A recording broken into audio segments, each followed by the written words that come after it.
Moaz, photographe expérimenté, était en train de sauter entre deux toits d'immeubles quand il s'immobilisa presque littéralement dans l'air, stupéfait de ce qu'il venait d'apercevoir au-dessous de lui, tout en bas, dans la faille séparant les deux édifices, gisait un cadavre. La morte semblait seulement assoupie et avait l'une de ses jambes repliées, l'autre tendue, de sorte qu'elle exhibait comme dans un tableau sa formidable nudité. Il ne fallut pas très longtemps pour que d'innombrables paires d'yeux se braquent sur le bourgeonnement cramoisi niché au cœur du fourré. « Quelle parfaite image de la mort !» s'écria Moaz tout en prenant une photo. Le luth qui jouait au fond du passage s'était tu, mais on entendit encore retentir les percussions d'une tabla tenue par un amateur sans cervelle. Soudain, surgit d'une rue avoisinante une femme, grimée comme un pingouin dans sa abaya noire qui frémissait au-dessus de sa robe de condoléances blanches. Sans tarder, elle se mit à tourner autour du cadavre en répétant « Craignez donc votre Dieu, couvrez l'intimité de la défunte !» Il s'agissait de Qatar, épouse de Yabès el-Naza et mère de l'émigré Hamad.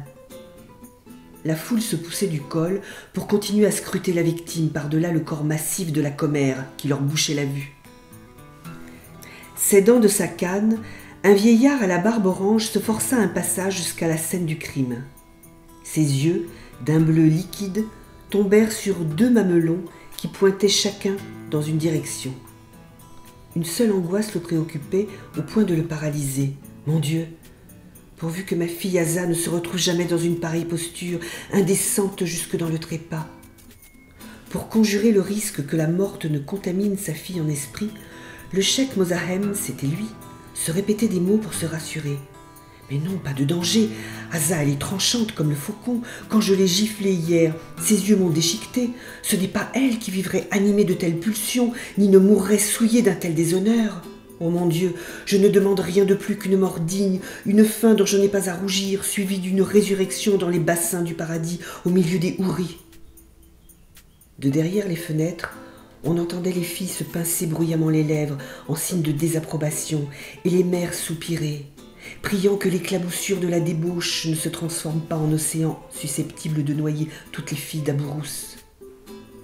Un inspecteur, 2 voitures de police et une ambulance firent irruption au milieu du maelstrom insensé qui entourait le cadavre et se présentèrent à mon entrée étroite, moi, Abourousse.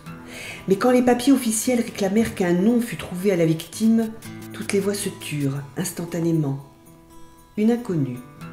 C'était la première fois que cette femme, allongée sans voile à la vue de tous, était aperçue ici. Elle fut couverte d'un drap blanc, puis soulevée. Son pied droit, qui avait glissé du bord du brancard, entraînant avec lui une jambe svelte, balaya ma poussière sur tout le trajet jusqu'à l'ambulance, où un infirmier récupéra le corps pour l'introduire dans l'habitacle bardé d'appareils de réanimation. Les seules traces à subsister de la victime furent les suivantes. La traînée laissée par son pied, dont on avait pu apercevoir furtivement les ongles à bourrons, soigneusement coupés et lustrés à l'eau de rose, ainsi qu'une tache de sang souillant le sol dans l'interstice séparant l'immeuble du cheikh Mozahem de celui de l'enseignante Aïcha.